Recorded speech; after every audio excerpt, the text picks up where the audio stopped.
Well, the MO was sneak out at night, get your hands on any kind of mind altering substance you could, drink or do it all or smoke it all, and destroy property. Okay, destroy property.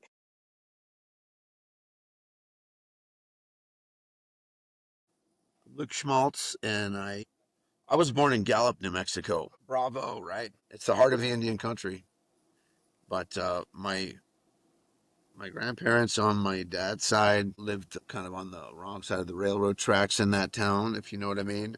On my mom's side, they were kind of well to do. They were Indian arts and crafts dealers. So my granddad would go around to all of the different pueblos in the Southwest. He would drive for days and days and go out into the wild, so to speak, and meet with artisans and pottery makers and rug makers and painters and jewelry makers. He would drive out to where they were in the pueblos or in on the reservations and buy from them directly and then sell wherever he could to other trading posts or stuff like that. So to condense that story, my folks met in Gallup, and then my dad was a veterinarian. He's passed on to the glory. He's dead a few years ago, but he started practicing in Gallup, and they decided to move it to Albuquerque because there's more. They just needed a change. They needed to get out of their hometown. So I think we moved there when I think I was about 4 or 5 years old. We lived on the West Mesa in this townhouse complex called La Luz. And then from there, we moved across Coors Boulevard to Taylor Ranch. And that was kind of the beginning of it all for Albuquerque for me. And I didn't need to do that.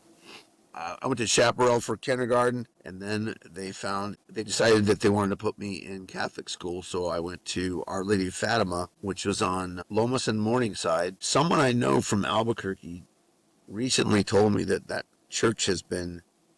parish has been actually shut down because there was so much scandal, and I agree with that. They should be shut down because that did not bode well for me as a child. Encountered some pretty pretty nasty experiences through the Catholic Church and through going to Catholic school and being an altar boy. You can put two and two together there, you know. We can go as far into that as you'd like, Gianna. But yeah, I grew up on the West Mesa, and then in I guess 1986 or something like that, we moved to the Northeast Heights, somewhere around 1985 or 86. And yeah, that's Albuquerque in a nutshell for me. And wherever you want to go from there, you know, we can dip into anything and everything. So you're sixth grade and you're already being traumatized? Fifth grade. Fifth grade, Our Lady of Fatima, Lomas Avenue, right across the street from Jefferson. Yeah, I was like across the street, and I think it was east on the other side of the street. Jefferson was on the north side of the street, I think, north side of Lomas, and Fatima was on the south side and probably a few blocks east. But I'd encounter the Jefferson kids on the bus every day because they didn't have bus transportation. The Catholic school, public schools had that, but Catholic schools, especially for a kid that lived on the west side, I had to take, I think it was two different buses a total of four buses every day, two to get to school and two to get home. So it was like an hour and a half of bus travel. And the transfer point was on Central and Rio Grande. Damn. Yeah, Like yeah. that in itself is not good for kids. No, I don't think my folks really, I guess being from Gallup, you're just used to seeing things that could be potentially dangerous all the time. I don't know how much they inspected that intersection. I would suspect they looked at a schedule and a map and said, okay, that's where you get off the one bus and wait for the other bus. So there was two times a day where we'd be at Central and Rio Grande, and the transfer overlap time was anywhere from 15 to 30 minutes. So there's a lot of trouble that can happen in that amount of time. So we got accosted from time to time. We got in fights all the time. I think there was another Catholic school near Old Town called, it might have been St. Mary's, I can't remember, or Annunciation or Assumption or one of those. But we'd fight those kids Even though we're Catholic school kids, it was like the rival of what Catholic school was superior. And you're just seeing those kids at that bus stop? Like this is city No, bus in Albuquerque? yeah, no, there was all kinds of characters.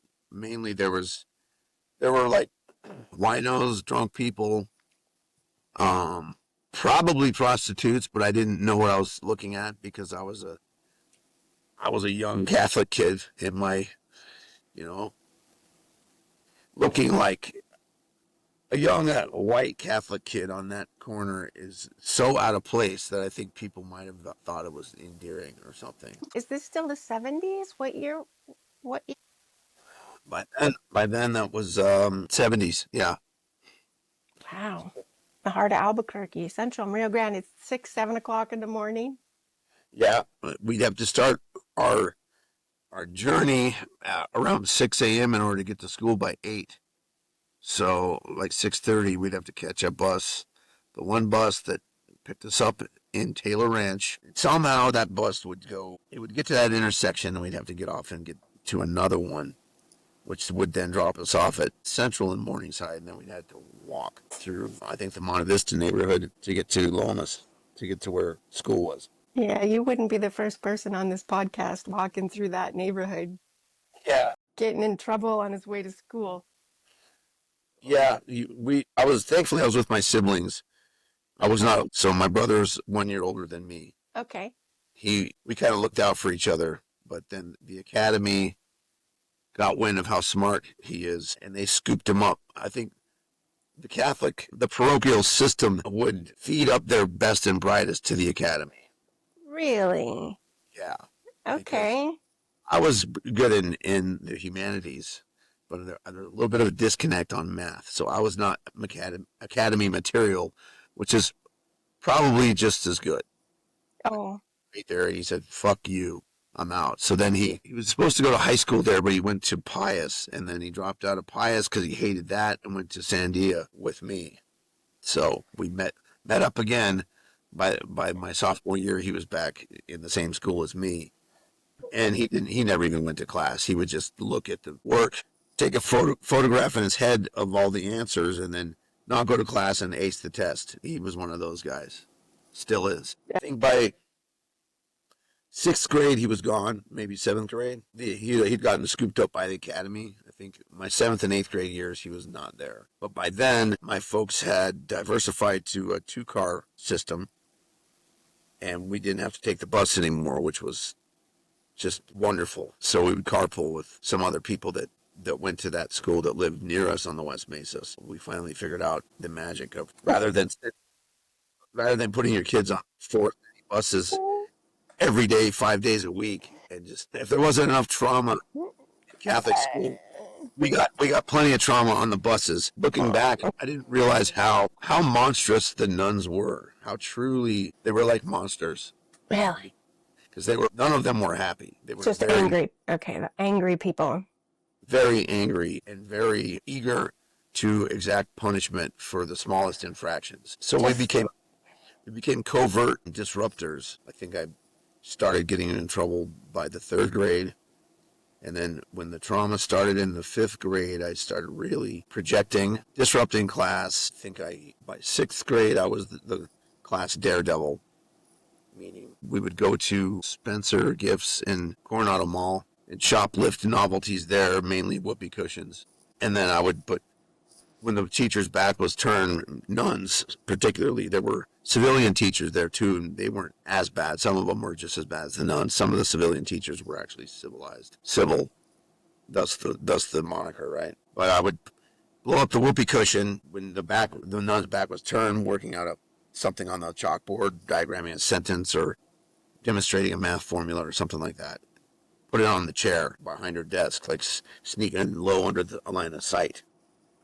And then, the whole class is like, and then of course, she'd sit back down and the whoopee cushion does its thing, lets out this, what it would say on the packaging would be a Bronx cheer. And I was everyone's hero. Nobody ratted on me for that. So I felt pretty lucky in that regard.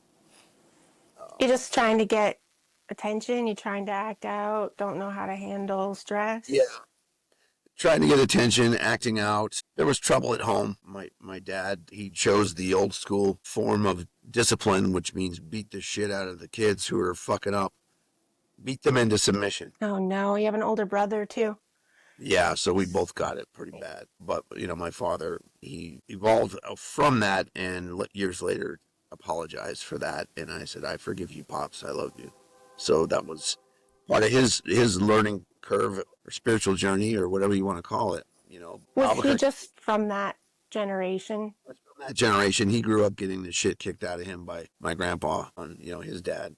So that's just, it was learned behavior. That's how he learned to handle things that aren't going well, violence, volume and violence, as we Well, know. It kids are a doesn't, lot. I mean, screaming, crazy, wild boys in particular are a lot, and they push people over the edge, and then they don't have any idea how to handle it. yeah, we were edge pushers for sure. I mean, Oh. we did a lot of, we would sneak out at night and run around and just wreck shit, toilet paper houses, or later we got into, by high school, we didn't have a whole lot of expendable income, but we wanted to have stuff. So we would go to the wealthier neighborhoods. I think I saw that punk rock movie Suburbia, and they would do a lot of garage raiding. Wait a second, I have a way to get out of my house undetected. Push the car out of the driveway, start it in the street, and cruise off to go make trouble. So we did a lot of. This was you later in high school? I did a lot of that with some other punk rock kids I met in the punk rock world. None of whom went to Sandia. Most went to Highland. Yeah, us Highland students were good for causing trouble. Okay, before we get on to high school, can we go back to middle school? Yeah, sure. Is this abuse, physical, sexual, mental, all of it, is this prevalent in that school and Catholic schools in Yeah, general, apparently? there was when the Archdiocese of Santa Fe filed for bankruptcy a few years ago, and I'm part of a thing called SNAP, which is called Survivors Network of Those Abused by Priests. That's what got me over the hump of dealing with the trauma, was that I knew that if I didn't find some help, I was going to sabotage my marriage, creating problems and being an asshole. Still carrying it with you all those years later? Yeah, those wounds run deep, man, because the abuse was sexual, because I was an altar boy, and a lot of times I'd serve Mass on like a Saturday, and then I would have to wait for Saturday or Sunday, wait for my folks to remember that I was not with the family. I was at school because the parish, the church was on the same campus as all of the classrooms, living quarters for the nuns and the priests, which were separate buildings, but they were both adjacent to the school. So I'd have to wait around. And then through that, Father Phil, I think he committed suicide in '96. One of my classmates from middle school actually looked me up and called me to tell me that. He was also an altar boy. And he just said, Father Phil's dead. He hung himself. It's over. And I'm like, what's over? And I was hoping he was going to talk about it. And then he just kind of shut down and hung up. But I checked in on that, and he was correct. Father Phil had killed himself. But back to your question, there was not only sexual abuse, but there was, and we can go as heavy into those details as you want to, or we can glance over it. But the way the abuse continued was Father Phil would call my house. Usually I was hoping it would be a friend, somebody that we could gossip with or make plans to pull off some stunt in class the next day or something like that. But when it was Father Phil, he would use this deep whispering voice and tell me that if I ever told anyone, he was going to kill me.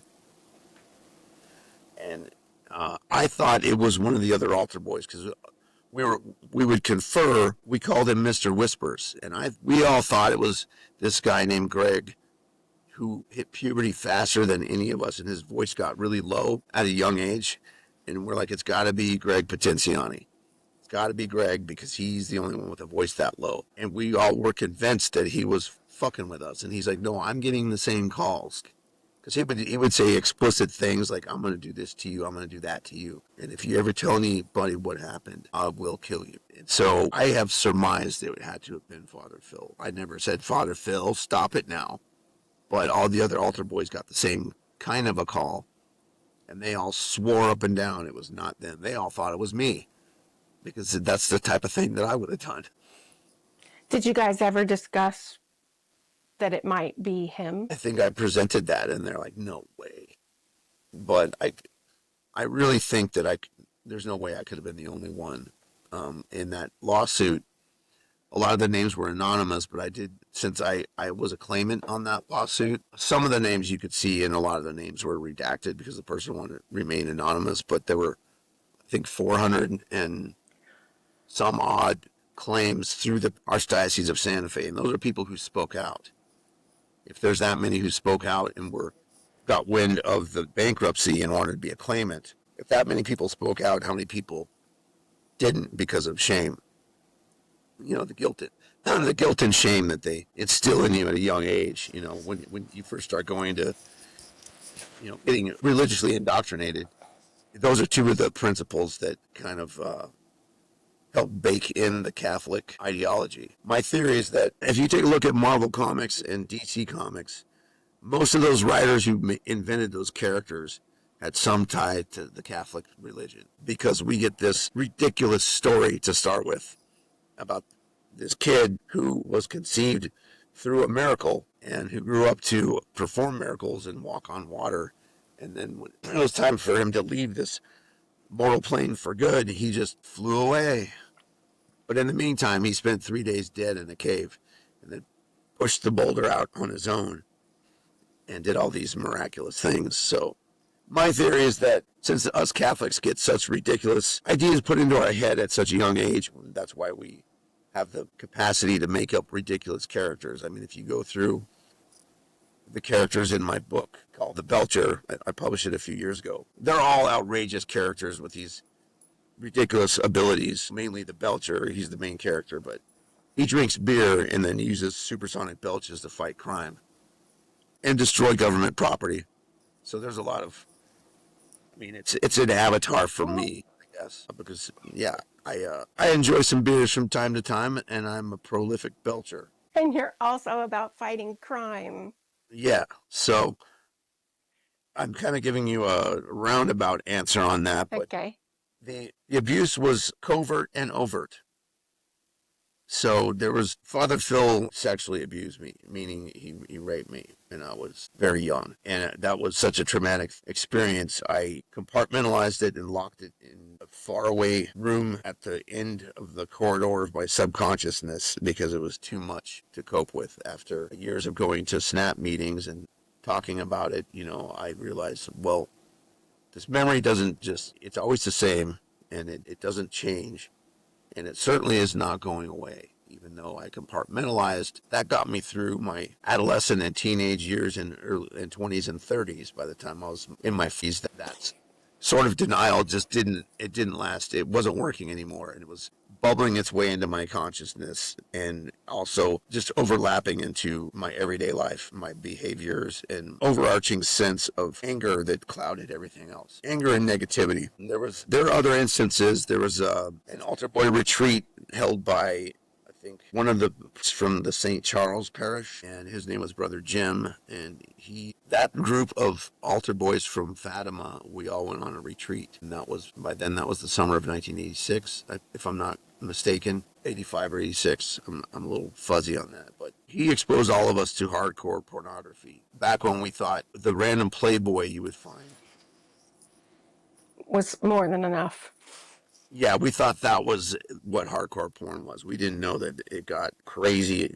It was the craziest stuff we'd never seen any before. But he said one of the nights, well, there's movies in there and there's a VCR and I have to go to bed now. And somebody dug out a VHS tape, put it in, and we're just shocked. A bunch of pubescent late middle schoolers watching pornography, just kind of bitch slapped into shock and awe of it was very explicit. So I had a feeling it was terribly uncomfortable, and I went through the house kind of looking around, and there was a hole in the wall in the kitchen, and I looked into it, and Brother Jim's eyeball was on the other side of it watching us. So somehow my radar was going off, and I pinpoint. I found him watching us through this little peephole. Yeah. Because by then you've already learned about bad guys. Yeah, by then I had become hypervigilant. I bet. And so I started going to, well, there was a lot of fighting going on, and I had a big mouth, and I was a little kid. I didn't grow until I was 20. My brother he turned into a monster when he was 13, and I was 12, and I was like, okay, I'm next. Still No, waiting. I had to wait till I was like 20 to get that, like to become that tall and kind of fill out. I don't know if the trauma stunted my growth or could have been all the cigarettes I was sneaking from people. And we'd go to the mall and find half smoked cigarettes and pick them out of the ashtray and smoke them. That's how deviant we were. But This is still middle school. yeah, Who was your crew in middle school? You guys. it was mostly all the kids that I met in first grade because Okay. it was the same people, the same class, The whole year after time. year. So by the time I got to eighth grade, I was sick of these kids because I saw them every day for 8 years. Doesn't sound like you were the only one acting out. No, no, absolutely not. We all had a penchant for trouble. I think I just had a little more nerve than most people. So I spent a fair amount of time in the principal's office. I still remember her name was Sister Lucille. And she was a monster. She looked like a monster. And they all had like either weird, I don't know if you call it a bouffant or these weird The haircuts. beehive kind of These hair. weird beehives. Yeah. Half of them had wigs because they didn't wear the nun habits. Okay. They were allowed to have some kind of cosmetics, but it was all poorly done. I mean, you could tell, like, if they were wearing wigs, apparently they didn't believe in toothbrushing or breath mints because they all had Ooh. really bad salami breath, and they would get right in your face and yell at you. And it was like the volume and the threat wasn't the bad thing. The bad thing was like the garbage breath coming at you. No kidding. Yeah. Really? You're wearing a wig and doing your makeup, but you can't brush your teeth. Yeah, it was gnarly. I remember once we didn't have a playground. There was just a big parking lot. There was this the school corridors. It was like an L shape, first through eighth grade, and then there was the gymnasium, and then the church, and then the nuns. What do you call that? A rectory, whatever you call it, where the clergy lives. I see. In the middle of that was a big parking lot, a big asphalt parking lot, and that was our playground. Set what the parameters were if we're going to play soccer or football or whatever. But one time, Sister Rosaire was walking across from the school to the gym, and I said, "Watch this," and I kicked the soccer ball right at her head, hit her in the side of the head, and it knocked her wig off.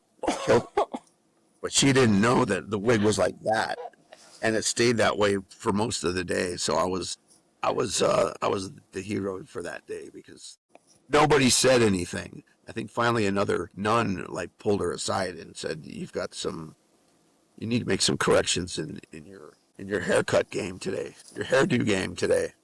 Yeah, the nuns, they get away with the ruler slapping on the back of the hand, and mainly just a lot of yelling, a lot of really ugly stuff. The PG version of a slur, which would be a nincompoop or a big dum dum. Things that it would almost be better if they actually swore at you instead of just calling Yeah, you did demeaning catch names. I did catch one of them cussing a blue streak once, which was exquisite. It was one of those windy Albuquerque days, and for recess, they would lock us out of the building. The nuns would for an hour. Excuse me. So I found a way to break into these old doors that didn't have like latch guards on them. I would use one of the plastic hall passes to jimmy the lock open from the outside. So I did that to get in, maybe to go to the bathroom or to sneak around in recess. But Sister Rosaire, or no, I think it was Sister Benedicta, which is just a ruthless name, don't you think? Sister Benedicta. You sound scary. Very scary. She had a big stack of papers she was carrying down the hallway, and the wind gust came in from outside and started just whipping the pages off the top. And she's like, lost her balance and dropped the whole thing. And then just goes, "God damn mother, bitch, you goddamn fuck." kids. Close that goddamn fucking door, you little cocksuckers. It was Wow. awesome to see a nun go on a cussing streak like that. Was somehow they didn't find out it was me because the papers were in front of her face and she was looking at the ground trying to deal with the fact that there was a mess to deal with, but she didn't look to see who was the one who was letting the wind in the door when they were supposed to be locked out during recess. So that was a moment of respite. That was, Yeah, something. yeah, they're just as human as anyone else, if not more so, and definitely more repressed and angry and unfulfilled as more so than most people of that age, whether you're a grown up or a middle age or approaching old age. They were deeply unhappy people. I think everybody in the Catholic clergy is deeply unhappy. Are those nuns living there in the vicinity of those priests? So they're Yeah, probably being abused as well? I would surmise as much. The priests' living quarters were behind the school in like an adjacent facility that was owned by the parish. And then the nuns were on the other side of the campus. But, I'm sure there was some interaction. It's hard to tell. But they were definitely not friendly with one another. There were two Right. factions of the clergy. There were the nuns and the priests, and they were usually at odds. They wanted to expel me. And the person who kept me from being expelled, ironically, was Father Phil, the same guy who was abusing me. Probably because he's like, no, no, no, that's my little pet. Don't kick that kid out. He's a good kid. He's like, no, no, I've already got access to, I've already gotten him under my spell. He's already part of my web of abuse. And I had worked to groom that kid. And now that I have gotten my pleasures off abusing him, and I keep routinely abusing him through those phone calls, that's probably his motivation, was not because he's being a nice guy and being my ally and helping me out, but because of what I just said. He's keeping you under his thumb. Yeah, exactly. So thanks, dude. You should have let him kick me out. Send me to public school. Lucky you. Sounds like a guy who'd want to torture you on all levels. Yeah, I think he finally lost access when we moved to the Northeast Heights because we changed the phone number. At some point, they stopped. I think that was by the time I was in high school. But those calls went on.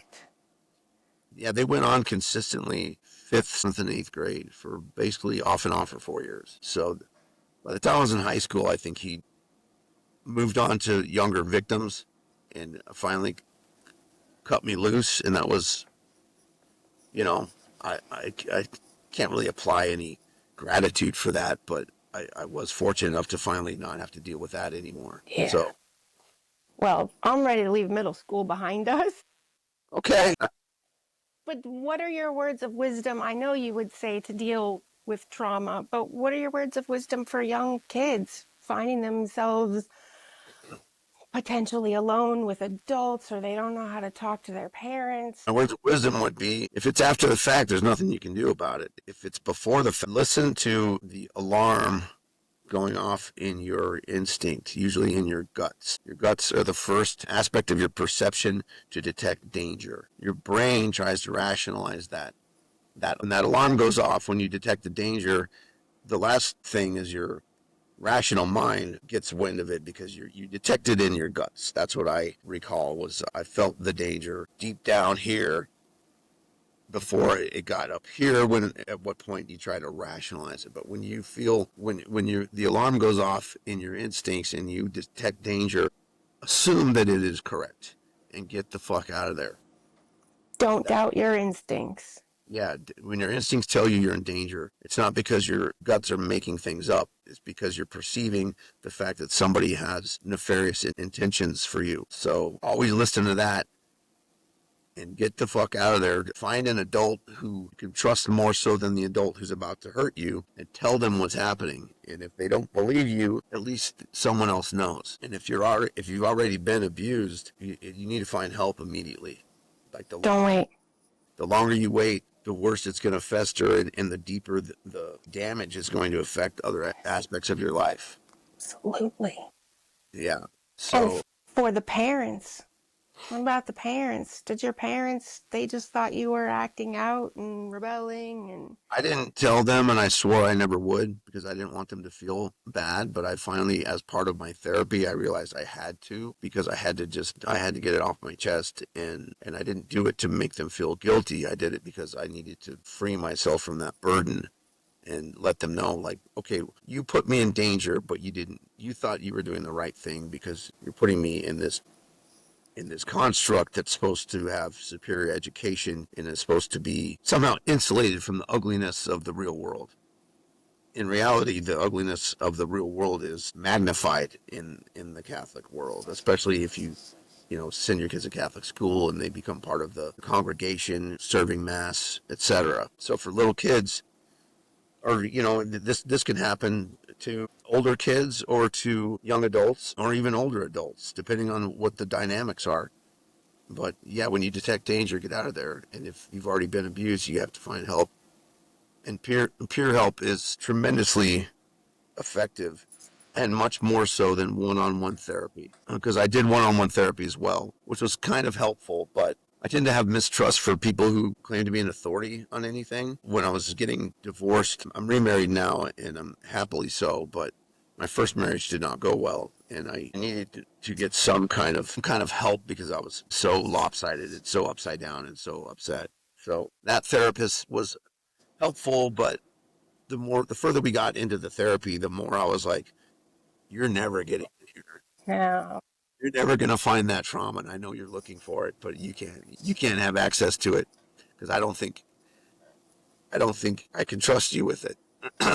The way I got through that, I found a breakthrough for that was through the peer support with Snap, because I'm not in there with an authority member. It's a peer led association where someone has to kind of facilitate the meeting, but they're not the captain of the situation. They're just, if you're in peer support, especially if you find specific peer support for a very specific problem, because when I in those meetings, everyone there has the exact same problem as me. We were all abused by the clergy, so it's not like we're just angry people having bad lives. That's way too general. That's too broad of a distinction. We all have the same problem. So if you find very specified peer support, that is tremendously helpful, like way more than actually paying for a therapist, because peer support groups, I don't know of any that charge you. All you have to do is all you have to do is show up, which is the hardest part, is to get there, because you don't even have to talk if you don't want to, but it's still hard to get there because Sure. you're admitting, like, yeah, I have a problem and it's bad. By showing up, you're identifying that things are not good with you, and that eventually these things that are derailing your life, you're gonna have an opportunity to articulate to whatever level of detail you need to, which is hard to do, even though it's kind of in your head all the time. Actually saying it to another peer who's been through this something similar, once you can get it out, it feels better. But getting to the point of actually talking about it, I would think, especially for such a specific problem, to have a peer group, that would probably be one of the only ways that you would feel comfortable discussing that. When you just talk to someone who has no idea. yeah, it's I can talk about it now pretty openly because I've had a lot of practice. Good for you. But Because you're using it to help people. yeah, in the Snap group, if there's somebody new, it's the onus is upon the other group members to gently welcome them in without saying, okay, you got to qualify while you're here. Oh gosh. Yeah. We're going to No. have a pissing contest to see who went through the worst of it. No. Not what it is at all. It's nothing like No. that. Yeah, we don't want So that. no, No. that's not helpful. So we don't do that. So that's cool. Do you think your parents were just overly confident? They just figured you were fine. They were paying for private schools and what else? Probably that, and just oblivious. They had no idea. And I wasn't going to tell them then because I had already compartmentalized, and I believe that they believed they were doing the right thing Sure. because they were trying to give us a comprehensive I don't know about advanced, but superior education that you could get in a public school, which is bullshit. Because I got out of Catholic school and I went to public school, and in like math and science, I was fucking lost. They were teaching such outdated curriculum in those areas that I had to do extra work to try to get all the straight A's I was used to getting. So that whole theory of the, they might have modernized their curriculum by now, but in the 90s, they were teaching outdated approaches to math and science, specifically like the algebraic disciplines and geometry, because I got into those classes in public school and I was like, what the fuck are you talking about? I mean, I got A's and A minuses in this, but I had to work at it in middle school. Not that hard, but in high school, I was like, what? I can't be specific about exactly what the disparities were, but I know that the disparities were pretty apparent because I was a pretty sharp kid, but when it came to the math and science, I had to work at that. Whereas with the humanities and history, civics, English, composition, I was always really pretty okay, pretty. But I excelled at that in high school as well. By then, I found punk rock, Yes. which Okay. was which was my savior. That was my savior because I thought at that point, I think I found punk rock in like 84, 85, even though it had been around for 10 years already. I was Oh so yeah. insulated in Albuquerque. I'm sure there were people that were aware of that kind of music, but not in the circles I was in. Yeah.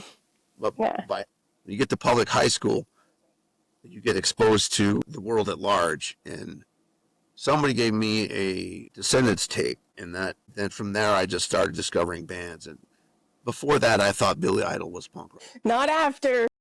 That was mainstream pop music at the Not time. after. He had the Okay. uniform of a punk rocker, but the music was mainstream pop. Uh-huh. And I got a hold of, Real punk Descendants rock. and what were some of the? Well, I think the Subhumans were my favorite band in high school.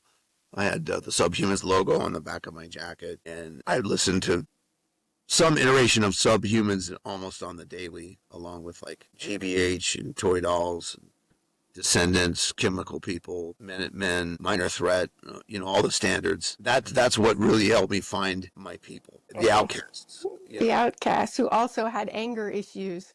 Very, very angry, and punk rock was the perfect place for somebody who was mad and couldn't remember why.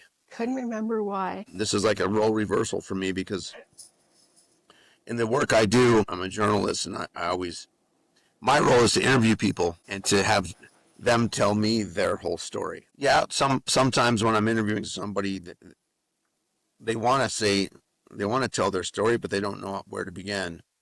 Most people that I talk to, as I work in grief support, most of them have been brutalized by circumstance so badly because they've lost somebody they love recently and they're grieving. Grieving people are not full of shit.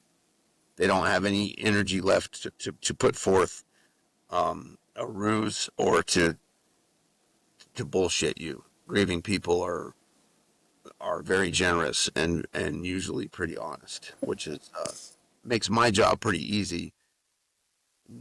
It's not like interviewing a politician or a business person with an agenda. No, someone you're interviewing might actually want to talk to you about their story, get it off their Most chest.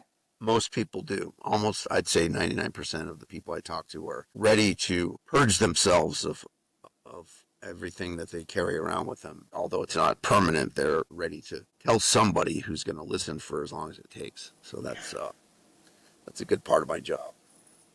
I really think that anger, if you didn't encounter some kind of abuse growing up, whether it's neglect or a broken family or poverty or just a rough neighborhood or all of the above, I think most people I encountered had issues like father issues. Like from that era, I'd say almost pretty much everybody I encountered had some kind of physical abuse in their house, or they just came from a violent background. They were a sibling and they were always beating the crap out of their siblings, and their siblings were returning the favor, so to speak. So yeah, the punk rock world, it was very violent.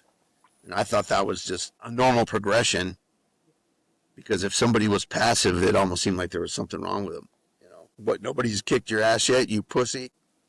Well, yeah, and you guys are raised by those kinds of dads. Yeah. I think by the time I was right around when the abuse started, I realized that on some level I need to learn how to protect myself. So I started going to a Kempo karate school on the west side. And then when we moved to the Northeast Heights, I switched to another school that was on, I think, San Mateo and Comanche, if that sounds right. I think that's an intersection. Kempo karate was an undercurrent of a large part of my Albuquerque experience, and I kept studying with that, and eventually got a black belt from a Kempo school in Denver because I was moving around all through my black belt or brown belt years because there's 3 levels of brown. So that's neither here nor there, but that's kind of a part of the story. So martial arts and punk rock in high school. Yeah, these like dual narratives that kind of don't really intersect, but They do. I guess they do. They do. Did you have a good teachers? I sure did. Good. Okay.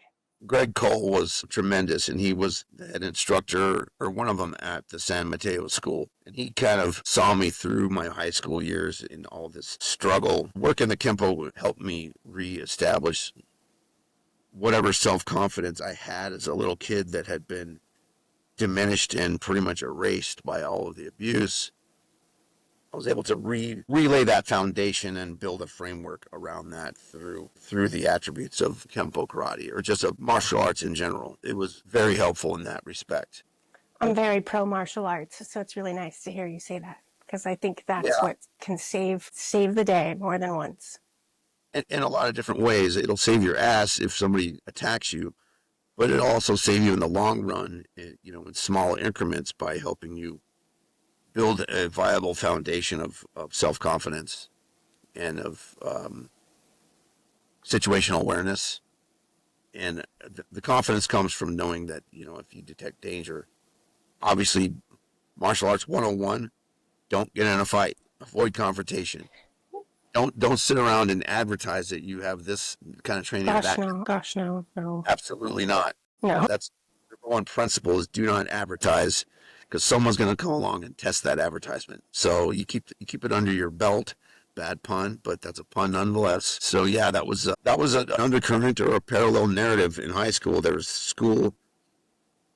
Kempo, which is probably 3 times a week. Yeah, one private class and 2 group classes was kind of the baseline regimen. All the extracurricular activities, which was a lot of skateboarding, you know, mohawk and skateboard, and wacky looking shorts of some ilk or another was another aspect. But that was just kind of what made everybody else drive around Albuquerque, in case they didn't know where their target that day was. You were easy to spot. The Oh my God, mohawk dyed today. green or something, so they can't miss you.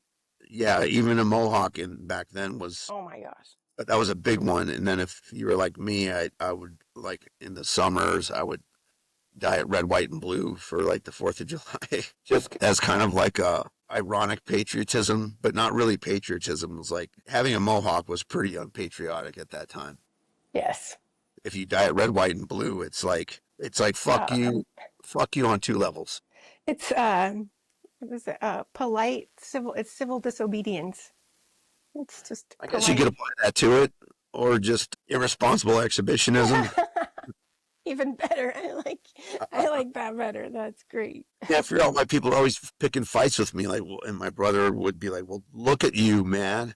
You got a big target on you with that damn mohawk and those, pink skater shorts you wear." And I would have Chuck Taylors, and I would wear like one yellow one and one red one just to piss people off. Okay. Well, that's okay. So this is did you go straight to St. Pius? No, I went to San Diego. My brother went to Pius briefly, Okay. but I wouldn't say I begged my folks, but I pled my case to go to public high school based on my grades. I said, look, I've got straight A's. I would really, really, really be eternally thankful if you could let me skip having to go to Catholic high school. I can't fucking take it.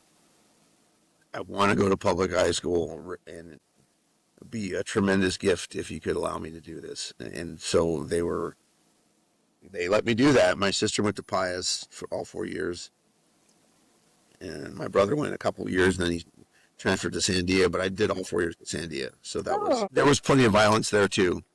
You know, I was pretty early on ostracized because of my punk rock proclivities. So there was a lot of getting in fights with jocks, and there was like the jocks, and then there was the rednecks. There was like this weird redneck culture at the time. The cowboy hats and the big buckles and the tight Wrangler jeans and the Western shirt. And like none of you fuckers have ever even been on a horse. I'll bet you. That's just the uniform that gets you accepted. well, and your uniform got you not accepted. Exactly. And there were factions in the punk rock world. There's like, it was cliquey like any other subculture. Still is. More so today than ever before, I would say. But then there was like the skinhead faction, and we'd get in fights with them all the time because there was like this Nazi skin thing, which was that's perfect Albuquerque logic for you. We would just get into these scrapes because they're the skins and we're not. We're the punks and they're the skins. And the skins have their very specific uniform. You got to have your docks, you got to have your jeans that are rolled up a few notches, and your t-shirt and your flight jacket and your fucking shitty attitude. What year were you supposed to graduate? 1990, I graduated. Okay, okay. And how did this happen again? Somebody played you the Descendants, and then Somebody gave me a tape that was like a tape of a tape, and there was like they taped KUNM. I think that's the campus mhm. station. They would have a like midnight on Saturdays. They get somebody to come in and play punk rock records. We would record that show off our little boombox, and those, if you didn't have a lot of money to go to Bow Wow Records and buy punk rock vinyl, that's how you got your punk rock music collection Okay, together.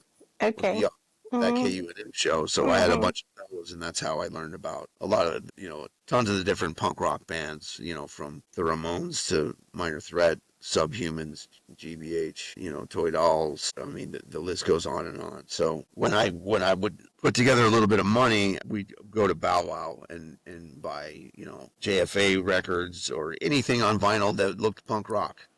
Black Flag, all those second East and West Coast second wave punk bands, and some of the first wave punk bands. So that was the soundtrack of high school. Was for me, was punk rock. And then I would go to all the shows. They'd have shows at like Club Rec, and the Big Apple would have a few shows. And then somewhere in there, I met a guy named Ian Parks. He went to Highland. If you remember that name, or if you remember Mike Trujillo or Luke Resnick, there was kind of this alternative punk rock / art weirdo faction of this little tribe that I found. Most lived in the student ghetto around UNM, even though most of them weren't actually going to school, or if they were just kind of moonlighting or going to one or two classes. But I started hanging out with those guys, and Ian, he was in a band called the Pepsi Generation in the 80s, and most of those guys went to Highland.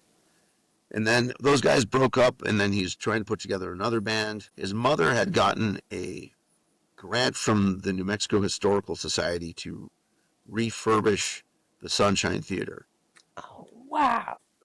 Ian was already out of high school by then. He recruited a bunch of us, his friends, to help him do some demolition work in there, to pull out a bunch of the old theater seats and clean up a bunch of stuff. And we would Wow. film reels and hold them up to the light and then be like, look, a naked lady, like old, like porno Really theater. old. Really? 16 to 35 millimeter film reels that, were in the projection room. That was what the theater was used for in the 70s before it was just kind of shuttered, and then it just kind of became dilapidated. But we were the first people in there after it had been closed and shut down for like 10 years. And we did a lot of work in there to make it viable. And then he started doing shows there, and we played.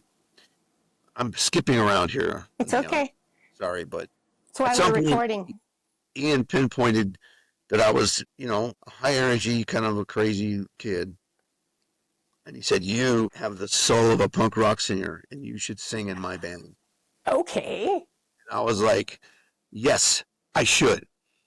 So he put together a band called Nothing Wonderful, and we didn't last very long. But the reason why it's important is because we would practice in the at the Sunshine Theater, whether it was in the basement or in the top room that was adjacent to the projection room. We determined that I was tone deaf. I had tone when I was a little kid, like singing in the church choir, but somewhere along the way I lost it, and I blame the trauma on that. But either way, That much. um, he sent me to singing classes there was a lady who taught people how to sing. She had a music school on like Wantabone, Candelaria, or something like that. Chris Pitchelman.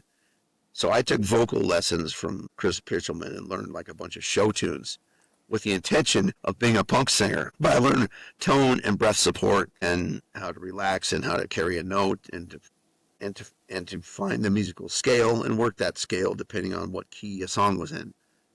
So once I got that figured out, that was about, I don't know, maybe 6 months of singing classes, music classes. We were ready to rock and roll. We had a bunch of Ian was an outstanding songwriter, and so was Mike Trujillo. And I had not yet had the confidence in my powers of composition to submit lyrics to the band, and I didn't know how to play a guitar yet. But I was their singer, and I was still in high school. They were all out of high school. So that was this extra cool thing that I got to do. I was to be the singer of this punk band, and we opened for Lemonheads or Descendants, whatever iteration it was at that point. Doughboys, a lot of different touring bands. We would play the opening slot. So we played at Beyond Ordinary and Club Rec and the Sunshine and a few small venues in the region before that band disbanded because of internal struggles. Somebody wasn't getting along with the drummer, which is typically what causes problems in bands from my experience. The So drummers. not always, but in that situation, that was the case, and that's been the case in many bands I've observed. Okay. That was the case in my band for a while, but that was a huge thing for me because that gave me the outlet, and it also gave me the confidence that I could probably do this in perpetuity as long as I could. Eventually, I had to teach myself how to play guitar and how to write songs, which came along after writing a bunch of things that were shit. I finally stopped trying to be like other bands and just write what was in my head and in my heart. And so I would guess there's a bunch of cool lyrics in your head. yeah, I've written hundreds of songs by now. I just wrote another one yesterday, actually. You seem like a poet to me, Luke. A Yeah, punk I rock published poet. I published a book of poetry when I was 20, actually. Really? Yeah, called The Thief in the Night. That's a reference to scripture. But I guess I'm kind of skipping around here, but the punk rock thing in high school was really important for me to find my voice. And being a punk rocker in the 80s in Albuquerque was not safe like it is today. No. Today you can have the uniform and you probably don't even listen to punk rock. That's just the style that you have chosen to express yourself, and that's cool too. Back then, if you're walking around with a mohawk and red shoe and a yellow shoe and a GBH shirt or Subhuman shirt and a skateboard, you're gonna get in some kind of an altercation. And if you don't have your shit together, someone's gonna take that skateboard from you and beat you to death with it, or half to death with it. So you had to have your wits about you. Was it just an Albuquerque thing? You're just having conflict with all of these other jocks and cowboys and other punk rockers, skinheads? I think violence is in the air in Albuquerque. I don't know if it's too much sunshine or the air's thin, or there's not a lot of vegetation, so there's a lot of small dust particles flying around, and those get lodged in people's heads and makes them mad. I don't know. I've had that theory for a while, but That might be the best one I've ever heard. there's an undercurrent of mania, and it's still there. When I go there, I deliberately go to the Frontier, and I hang out on Central, just to see if it's still there, and it's still there. It's But there. it's an undercurrent of, I wouldn't say hysteria, but definitely mania and impending violence of some kind, whether it's someone yelling or someone getting in a fist fight or someone getting murdered. He calls Albuquerque the Disneyland of murder. Okay, well, that's a good one too. Yeah, I think he actually moved back to take care of his mom. An But accurate description. yeah, he laid that one on me a couple years ago, and I had a really nice long belly laugh about that one. So yeah, So but you're I just go fighting, but you're okay in high school. Like you're still getting an education at Highland and you're working and you're doing stuff, but still a target wherever you go. pretty much, yeah. And I think subconsciously could have been manifesting some of it because that was what I knew on a subconscious cellular level was identified with being kicked around. So I might have been attracting that or manifesting it or just putting myself in dumb situations. Like punk rock shows could be very dangerous because if you're with the punks and a lot of the skins are there, they're going to pick on the smallest one, which was usually me. By then I was just used to it. It's like, if I want to see this band, I'm going to have to just accept the fact that I'm going to get in a fight. Because it's late. He's Yeah. in Albuquerque, Yeah. and now it's gonna get more complicated, isn't it? What do you mean? Uh, you finished high school, now you're playing at clubs like Beyond Ordinary. Yeah. That was during high school, actually. Really? Yeah. Yeah. That was, I was underage and I didn't care because I wasn't really, by then I discovered acid and mushrooms. Okay. Those were far more fun than alcohol for me. Okay. Alcohol was present from a very young age. My dad drank a lot of beer. He had a bunch of beer drinking buddies. They'd have like Super Bowl parties, and we would sneak beers and just when you're 12 and you drink one beer, you're like, whoa, Wow. wow, this is awesome. But through the little crew of punks and art weirdos, I got a hold of some mushrooms, and that changed everything. That mind expanding experience as it is supposed to be. And so there was, acid was mushrooms kind of more insistent, enduring cousin. So we would go back and forth between those two. I would take psychedelic drugs and go to school and just sit in the back of the class and try to suppress my laughter. You weren't the only one. Yeah, it's quite an experience when I was in honors English. The reason they put me in honors English is because when I was a freshman, I did an essay on Dick Lucas, who's the singer of the Subhumans, and on all his work. And I read it in front of the class, and the teacher pinpointed that I had some compositional skills, and it might be good to put me in honors English. But when a teacher reads your essay out loud to the class, and these are all people that are going to some kind of either an Ivy League school or some highly regarded institution of higher learning. They're all going there, and I'm like, I know for a fact I'm not doing that. I'm probably going to wind up at UNM, right? And there's no shame in that either. But when you're tripping on shrooms and the teacher reads in front of the class to demonstrate to the class, this is how you put words together. Somebody here was listening when I was explaining composition to you kids for the last 6 months. That was a real trip. And I was like, wow, this is happening. She's reading your essay. While I'm shrooming, sitting at the back of the class. So that was pretty cool. That is great. That gave me a lot of encouragement to go after being a writer, And so that's what I do professionally. I'm a journalist, but I published a novel, as I said, and I'm working on a second part of that series. I hope to publish by the first of the year. Novels take a long time, and sometimes you need to put them aside and let them breathe. So it takes as long as it takes.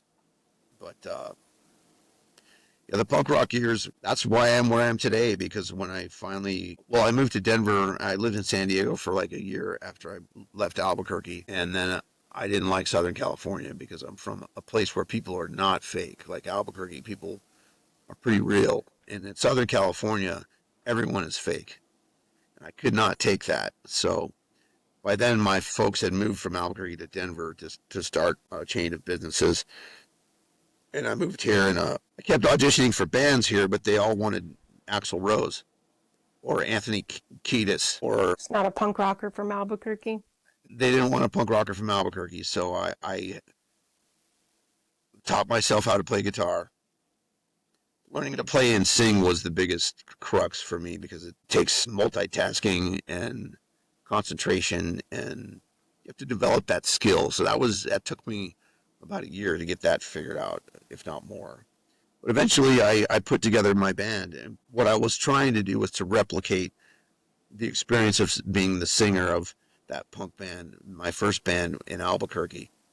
Even though I'm playing guitar and singing now, I wasn't trying to sound like us per se, but it was in the same zip code, you know. And that's where we're at now. You know, we're still a band 31 years later, you know. And by some miracle, I've only had 3 drummers in 31 years, which is practically unheard of. 31 years, the same band. Yeah. I'm the only original member, but there's one. Our drummer now has been in for 20 years, and our bass player's been in for 22 years. And then our lead guitar player joined like 3 years ago. Sounds like you're doing something right. I think so. I think that these guys enjoy the songs I write because it's clear it's punk rock music, but we've got our own sound because of the way I put songs together and write hooks, and the lyrics are not like fortune cookie lyrics. It's not like something you got off a bubblegum wrapper. It's not like connect the dots punk rock ethos. Like, don't tell me what to do. I'll think for myself. Like all those tropes that have been beaten into the ground. I tend to go a little deeper than that. It seems like you would, like you're capable of that. You've suffered the trauma to stimulate your brain, took enough acid to stimulate your brain. Yeah. And to another thing is to appreciate irony when you find it. And by that, I grew up being terrorized by skinheads and learning to hate skinheads. And now there's this. That's the irony. This is not by choice. This is genetics. No more But the mohawks irony of for it you. is as I look like the guys that I grew up hating. And like I said, it's not on purpose. That's genetics. But It's like you were exposed to too many of the Nazi skinheads, or just the skinheads in Albuquerque were just, they wanted to fight. Everybody uh, loved to fight. yeah, I mean, that was just, I made the mistake of buying a flight jacket from Kaufman's West, that Army surplus store on Eubank. And that lasted, I think, one weekend before I got jumped and they took it away from me. Like, Yeah. this is our uniform and you don't get to wear this. And, Yeah. then a jacket that cost 40 or $50, I mean, that's 2 weeks of work for a part time working high school student. And for some kids, you never come across that kind of money. Yeah, maybe they bought it at a thrift store. Maybe. Yeah, maybe. Mm-hmm. So I learned to go to the thrift store to buy cheap combat boots that were probably from the Vietnam War or something like that, and that was just enough. You can get a pair of those for $5, maybe less. And So nobody's going to take those from you. no, because those are easy to come by. The Doc Martens, though, those are special. Those are special. Yeah, My I goodness. don't remember the store that sold Doc Martens on Central, but there was something like that. It was during the Bow Wow Records era. There was some kind of a store like that. I don't remember. That wasn't. It was somewhere on that same strip in Nob Hill. Mm-hmm, mm-hmm. Did you manage to get through high school and then a few years afterwards you Yeah, escaped? graduated from Sandia High School in 1990, and I went to UNM for a year. I tested out of my first 3 years of most classes, so I was in 400 level classes as a freshman, and I didn't feel like I was learning anything. So I had a scholarship, and I could have just stayed there, and I didn't. I was too restless, so I moved to California. because that's what you do Oh, when you don't know what else to do, you moved to right? California. Yeah, so I moved there with one of my buddies who he had moved there his freshman year of college. His name was Sergio Salvador. He went to Highland. He was one of my closest friends growing up, and he convinced me to move out to San Diego where he was living, which was like he was going to UCSD, which is in La Jolla, which is in like one of the richest zip codes around. I don't know Yeah. what the richest zip codes, but I went from living in the student ghetto to La Jolla, California, and I was like, what the fuck Whoa. am I doing here? First of all, where's all the freaks? I'm living in an apartment with, three other guys who are going to an expensive college that I'll never be able to afford. I would decide I had to get residency so I could go to some kind of a state school there that I could maybe afford, but I couldn't afford out of state tuition. So I worked for a year and wrote and learned how to surf and found a Kimpo school out there. So if you switch Kimpo school systems, doesn't matter how high up you are. You No, got we're to going back. We're start at going white. back. So I went from white to third brown in a year because I already knew all the material. Hmm. And for my black belt test, I said, I can't take California. Fuck this place. So one of the last things I did, I worked a night shift at Kinko's Copies, and I'd already written my book of poetry, and I knew how to program one of those big, huge copiers that's about the size of a VW Bug. I learned how to program those copiers to where you could program it to make a book and spit out a bound copy of a book that's velo bound, not either with vellum or some kind of adhesive tape that was the binding of the book. So in the night shift, I programmed that copier to make I think 100 copies of my first book, and I didn't pay for them. Aw. They didn't have an inventory system, so I relieved them of enough paper and card stocks for 100 copies of that first book. And then I took those with me and I quit shortly thereafter and moved to Denver. Why Denver? That's where your parents had gone? My parents had moved from Albuquerque to Denver just because I think they needed a change. They had a turnkey system of running a primary care veterinary clinic. They had two in Albuquerque called Vetco. And then they duplicated that. They sold those and used that turnkey system to start a chain of primary care clinics in Denver where there was an untapped market. So they had a job waiting for me if I could get my ass away from California and come work for the family. And so that's what I did because Southern California was not for me, man. I live in, Especially, yeah. I don't like especially fake people either. Especially yeah, what? especially La Jolla. Oh my That's like gosh. the four hills of San Diego or the Tanawan of San Diego. The Tanawan of the whole West Coast, Yeah, pretty much. or its own version of it with its own beaches on either side and surfboards and And very, very special people, let me tell very you. special. This makes me want to call up one of my aunts and tell her to give me an interview from La Jolla and be like, Yeah, can you still afford to live there? who knows? I mean, I think part of it's probably just gonna kind of tip off into the sea at some point. If it keeps eroding at the rate that it is, who knows? Do you remember when we were a kid? People used to say that all the time. California's going to just break off and be an island. Yeah, there was that Youth Brigade song. We'll sink with California when it falls into the sea. Yeah, Yeah, yeah, that was another big band of great. that era. Denver, I don't know what's going to happen this year because the cops are starting to get some of their leverage back. Oh, But for years, after the Black Lives Matter thing during COVID, it was hands off. People, the reciprocal of that is it becomes more dangerous because the cops aren't allowed to actually do anything when there's a crime happening. yes. Goes both ways. If there's a crime in progress, they're not allowed to do their job. So that sucks. So, somebody like me, I'm like, well, I'm used to taking care of myself and I think I can handle pretty much anything. But we had a lot of run-ins with the fentanyl free-for-all, because I'm in what could be considered Weird. Denver's version of the student ghetto. Because you're downtown, Capitol Hill, Yeah, Capitol Hill, yeah. fun So, neighborhood. well, it's kind of fun, but it's not. I think the danger factor hit like a critical mass high 2 years ago. Really?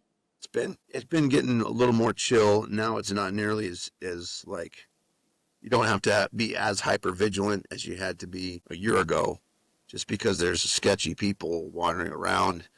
There's a lot of people that are they don't know where they are or who they are because they're taking fentanyl and whatever comes with it, like xylazine, or supplementing it with methamphetamine.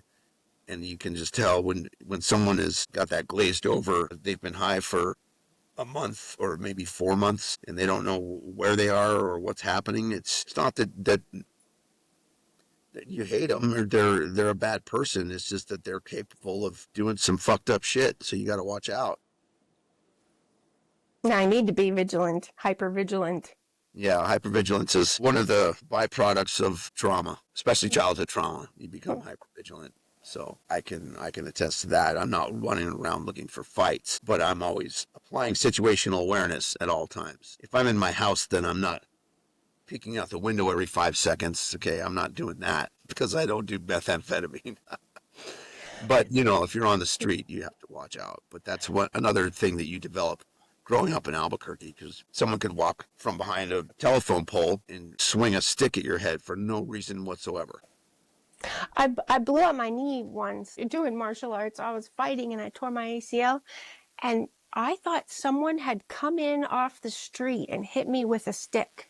I was like, I thought I had this flash of this like gang initiation. Like, why did someone hit me with a stick? Wow. Because that's where my brain, it's what it felt like. It wasn't Yeah. physically painful, but I immediately was like, get down. Yeah.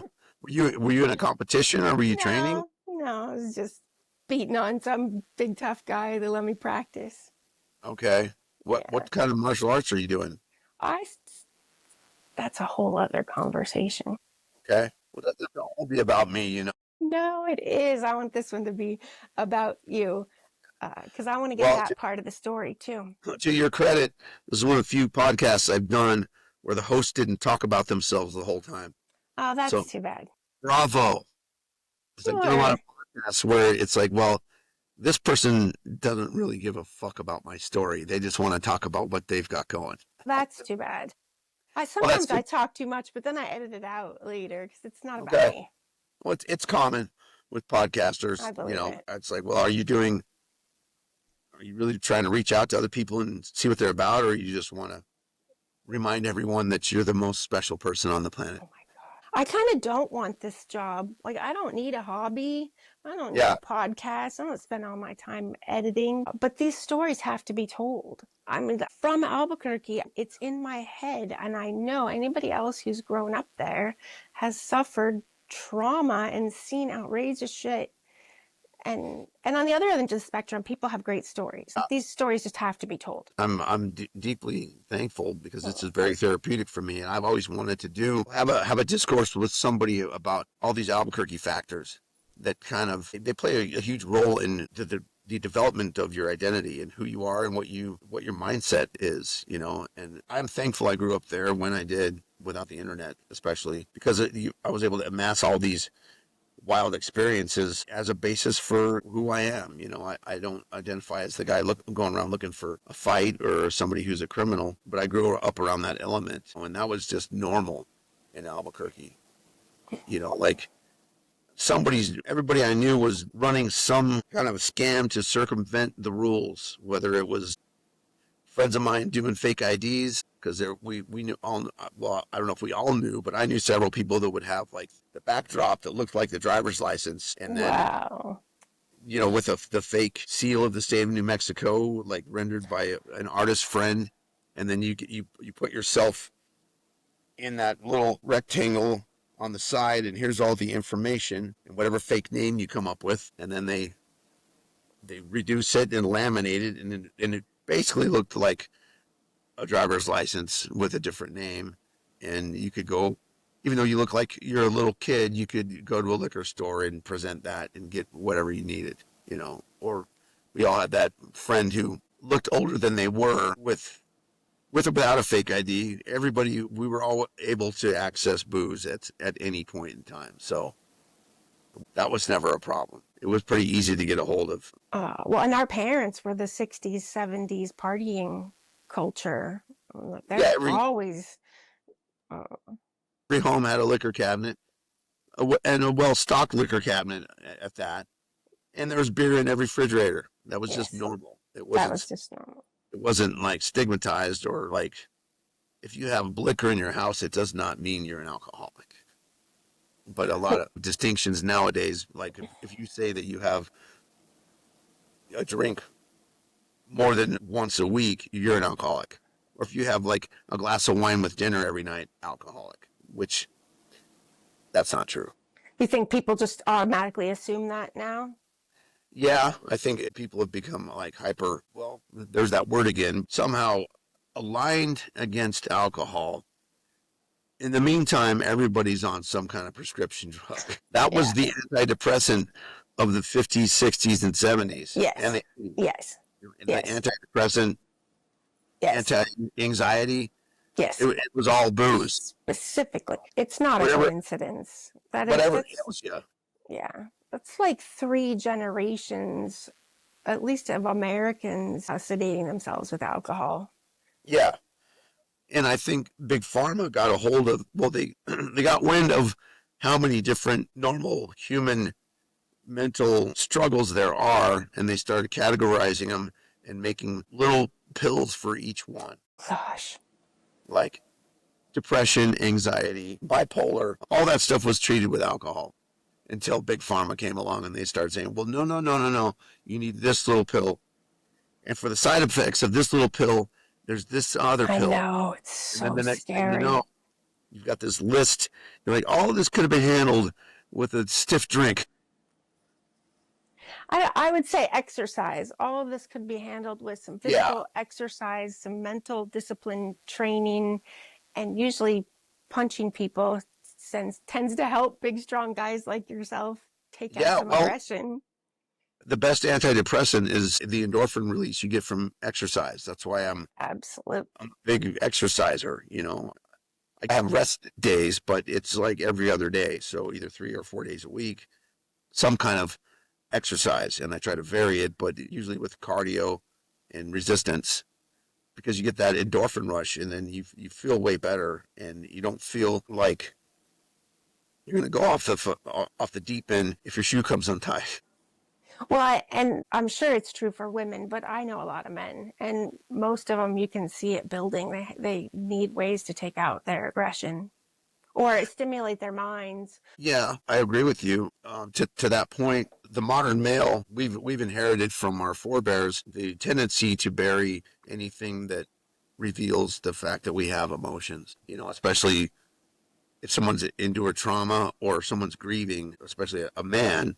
Women can talk about it because it's accepted. Men, for the most part, I think there is some gradual change, but a lot of the men I talk to who've been through trauma and or are grieving, they have not learned how to just say what they're going through. They've learned all these ways to avoid it and to deny it, which eventually run out of the efficacy runs out on those. So then you have to find a way somewhere to put it, or you develop some kind of a drinking problem or a drug problem because you're dealing with these emotions you don't know how to express or handle. So, And it's got to be taught.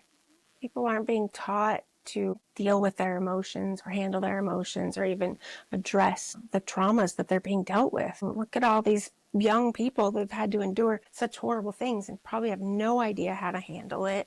They have no role model to show them how to handle it.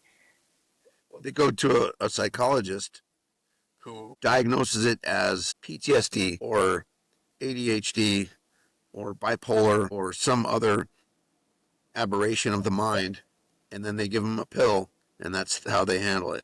So I don't think that's an effective way of handling it either, but that tends to be the progression when people seek help for some kind of mental or emotional discord is the practitioner puts them on a pill. And that's still happening. It's like, well, why don't you just do some work and get into this person's psyche and find out what happened to them and work from there instead of just giving them a pill. But that's that tends to be the paradigm that's happening. So I don't understand it either. Postmodern society, I keep thinking of it as postmodern society. We are just beyond anything that we need at this point. We're just making stuff up. Yeah, I mean, the internet has its high points. Like this kind of stuff is great. I think social media is the scourge. It's good for connecting with old family and friends, but it's also really bad for kids. Oh my I think God. it's bad for anybody because if you post something and if I post something funny like a corn dog video or a ad for a upcoming show, I want to check and see, well, is this actually reaching anybody? Okay, so there is some reach, and next thing I know, I've been scrolling for 15 minutes, and I'm like, dude, put it down. Totally. You don't deliberately get sucked into the vortex, but it just sucks you in, and all of a sudden, you just eats your time and eats up your attention, and because you're not really like scrolling isn't reading, and posting isn't writing, but they've been presented as such. Like people think they're literate because they're reading posts and because they're posting, you know, observations with some or no grammar, punctuation, or spelling. I text in complete sentences, always, still to this day. I use my punctuation and everything. Yeah, there's nothing wrong with that. It's good practice. Absolutely. Absolutely. Yeah, it is pretty scary. Is it worse than the drugs that our generation did? Or the alcohol our parents drank? Yeah, because it doesn't teach human interaction. Because internet interaction is not human interaction. Uh-uh. It's No. digital and it's not in real time. So it's not a real conversation with another person. Um, it's a proxy conversation, and they might get back to you later. You're just commenting on a thread, and so there's the anonymity as well. So people say shit on a Facebook thread that they would never dare to say someone to someone's face. Oh, gosh. So it doesn't really teach consequences of running your mouth. There's no consequence. So people think that they're wiser and more powerful and more influential than they actually are because they're getting away with, mouthing off like a little brat. I know a fantastic martial artist in Denver, Kiyoshi Carroll, the Cordovas. They're in Okay. Littleton, and she was on my show, and she was talking about it's just not good. You don't have to back things up anymore. You got to Yeah. be able to, what'd she say? Write checks that your fists can cash. I love that. Mm-hmm. Absolutely. Mm-hmm. Be Mm-hmm. accountable. Yep. Yeah. Accountability. If you're going to write that check, you better be accountable for it. What you say matters. Yeah. So there's, that's another byproduct of technology. It's done some great advancements for mankind, I suppose. But along the way, one step forward, two steps back. There's the vortex of social media that empties into the sewer of consciousness on the lowest possible register. I'm not thrilled with video games either, though. As a mom of boys, I'm pretty stressed out about video games. I always have been. I never found the allure. Thankfully, video games and gambling never hooked Oh, me. Yeah, it never was appealing. So yeah. I'm lucky in that regard. That's another digital distraction because I guess you're learning strategy and coordination to a degree, but it's not analog. It's in the digital world. So it's more of a distraction than it is a development of a skill set. I would agree with that. And now it sounds exactly like something I would have said. Yeah, okay. I don't even have a video game console and never have. Well, no, Really. we had Atari in the 80s. Hmm. And was it Nintendo or ColecoVision? I think ColecoVision. But those kind of like ran out because you could learn how to hack the game and just keep winning and winning and winning. So the challenge was over All right.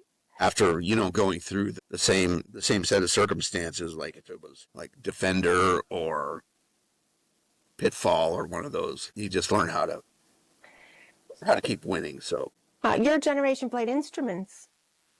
You yeah, guys picked up electric guitars.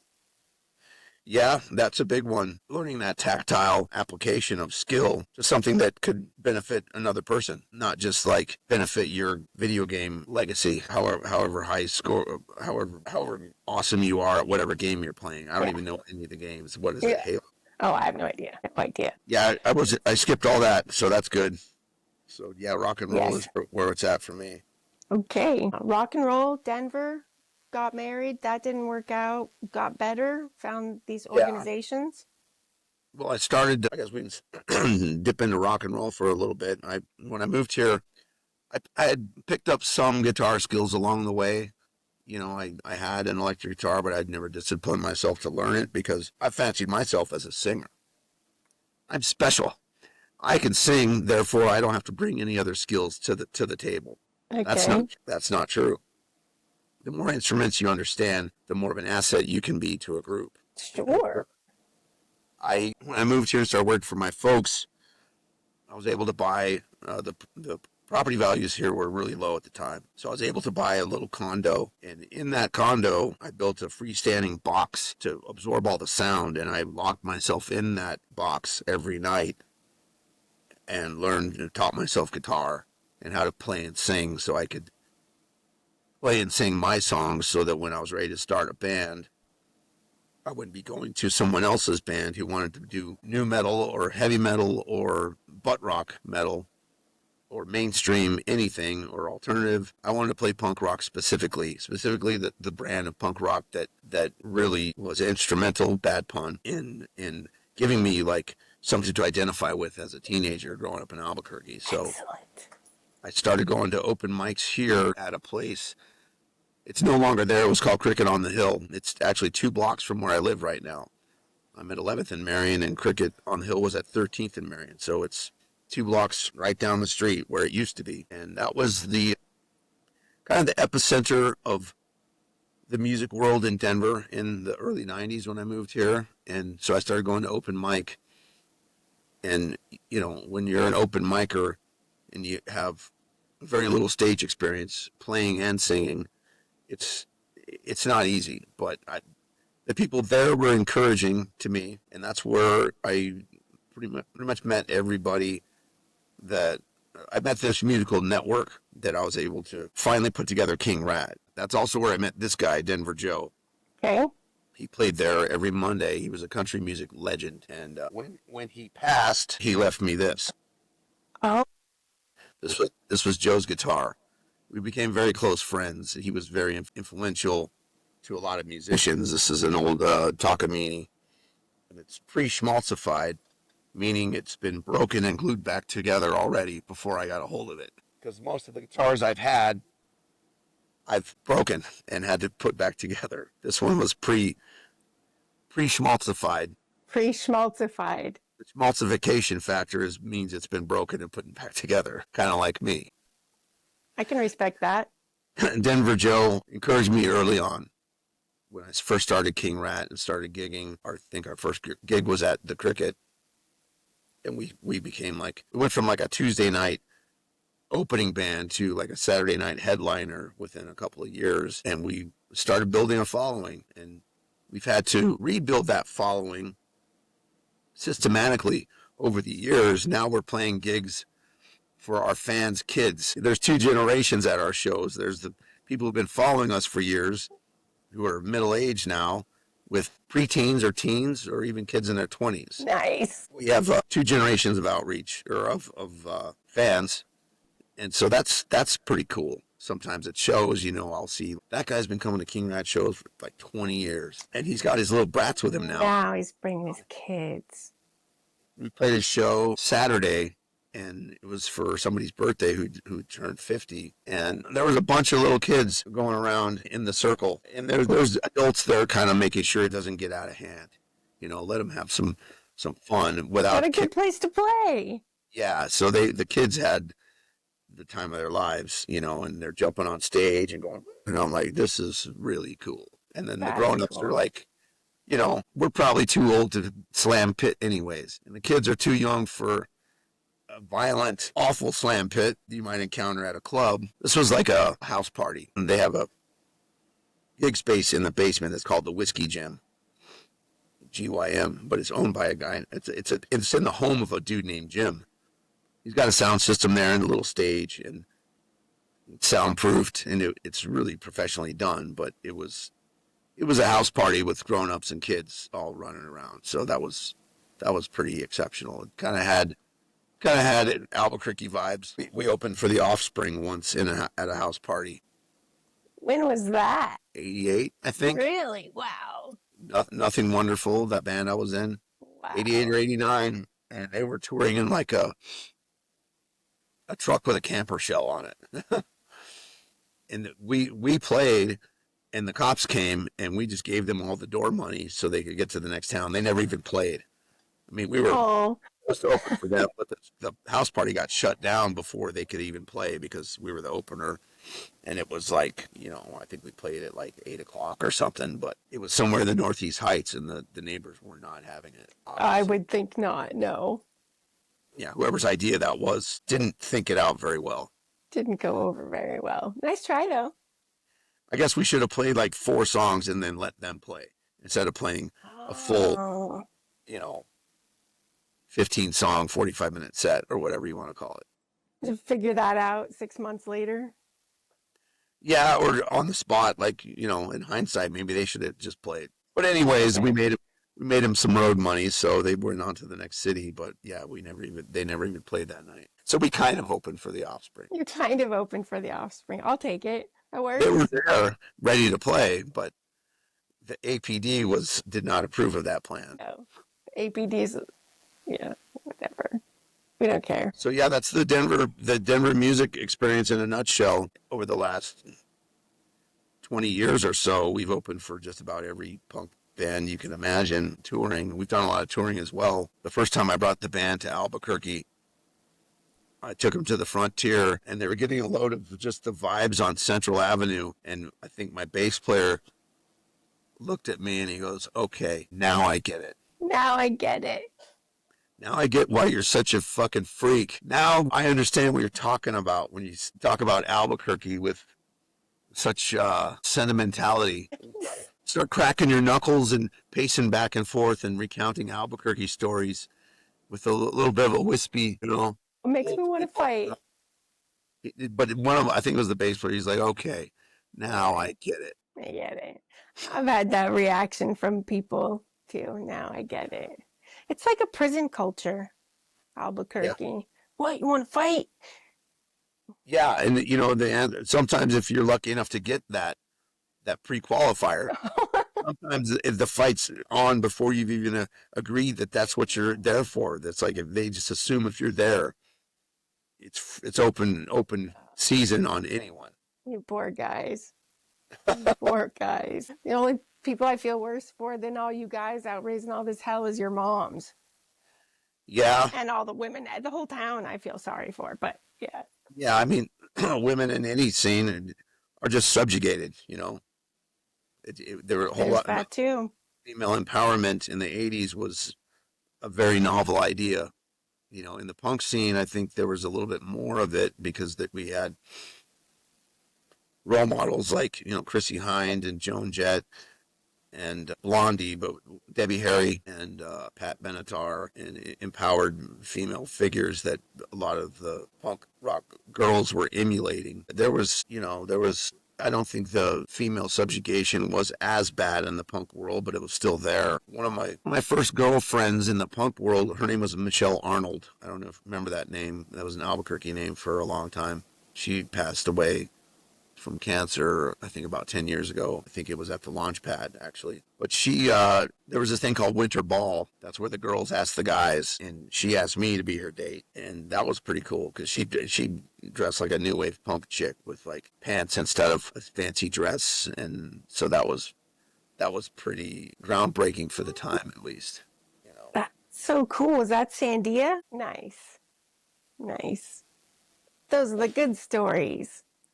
Yeah, it's not all trauma and violence. We had a lot of fun. There's a Sandia Peak acid story I meant to tell you when we were on the red, but I'll recount it for you if you like. Okay, sure.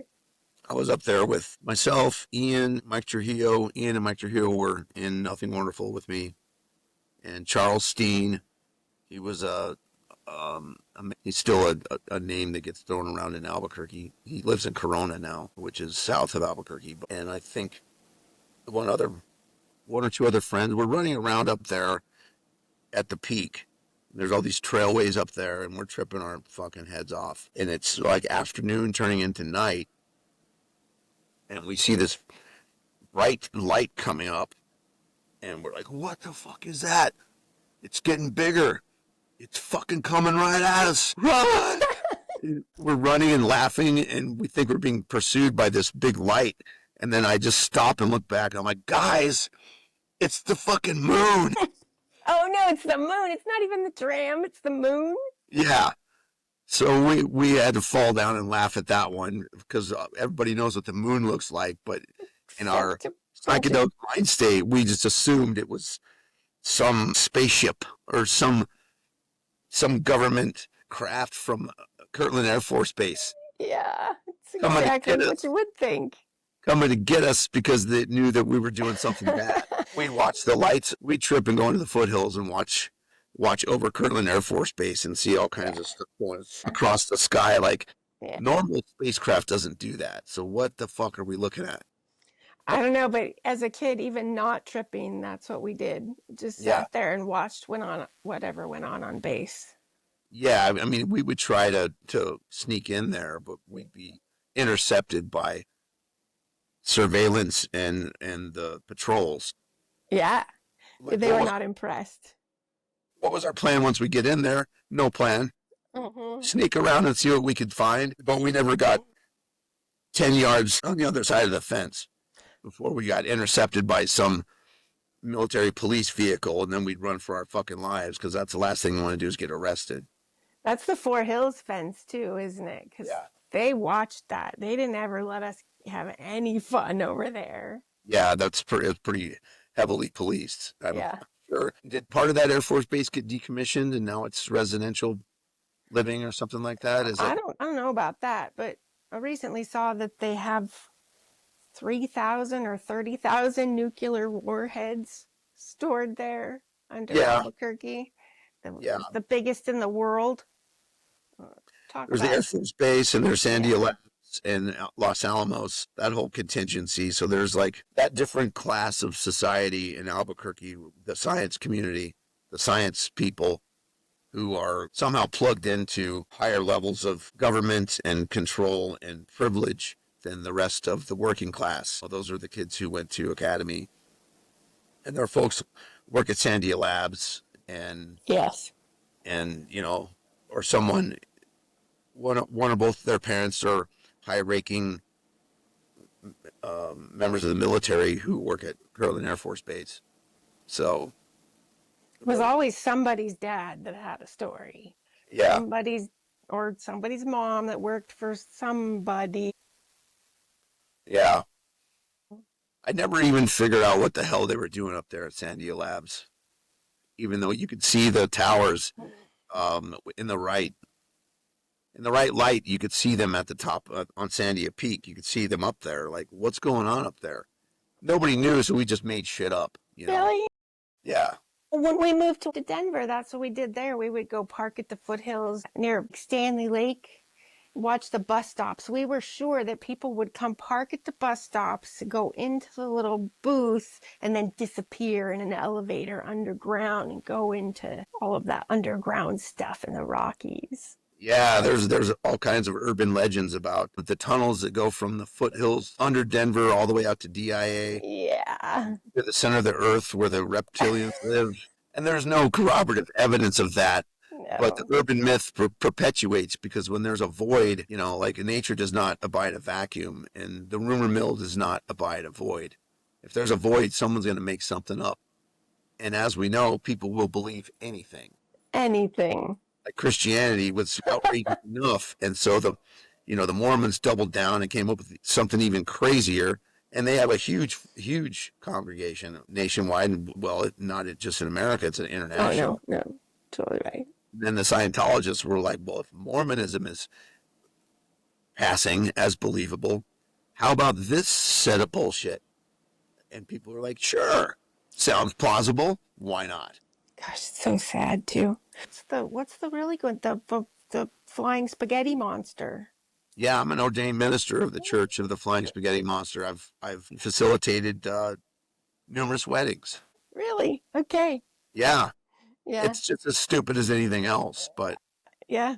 I'll take it. if I'm gonna do this wedding for a friend, I'm like, well, I do have my ordained minister card that I got for $10 on the spaghetti website. And you don't have to do anything. You just send them a couple bucks, and there you go. Oh, There's that's your great. there's your Yeah, you little can get your friends married. yeah, it's your little piece Oh, of that's your wonderful. little credential that you are qualified to orchestrate their matrimony. My son listens to this podcast. He's going to get one of those you watch. Okay, Yeah. you can get one of those. Or you can become a minister of the Jedi Church, Oh, really? which it costs nothing. I think it's like a couple bucks, but they'll send you a card that says you're an ordained minister of the Jedi Church. Since my name is Luke, I figured that's probably it would be prudent that I do so. Incorporate all of this fantasy into the books that you write.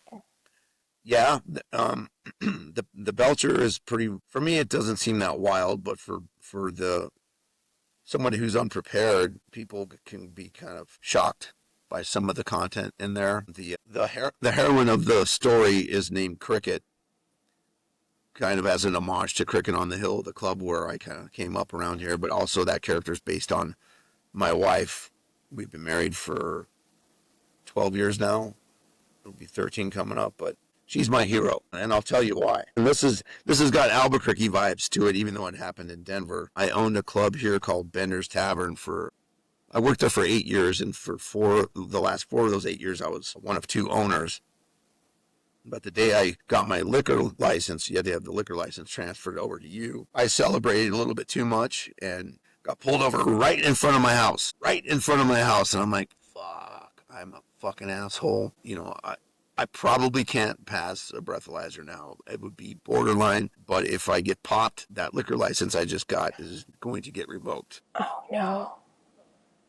I was like, damn. And so I'm right in front of my house, and I look over, and Crystal's in the doorway, kind of like seeing what's happening, kind of like, okay, this isn't going to bode well for you. And then I give my license, insurance, registration to the cop, and I'm just sitting there. I look back, and the door's closed. I'm like, yeah, you probably don't want to just sit there. And watch. I'll be back later. And then the cop comes back, and I'm like, okay, here we go. And then we hear this fucking blood-curdling scream from somewhere up the street. Someone's screaming, help me, I'm being attacked. And the cop's like, you got a Schwartz out in front of us, I'm trying up the street. He throws my stuff at me. He goes, I never want to see you again. And he goes running up the street towards the screaming. And I'm like, what is happening? And I go in the house because they let me go, and Crystal's not in the house. And I'm like, my God, what have you done? So I called her. I was like, where are you? She's like, I'm hiding under a car. I'm like, Oh, no.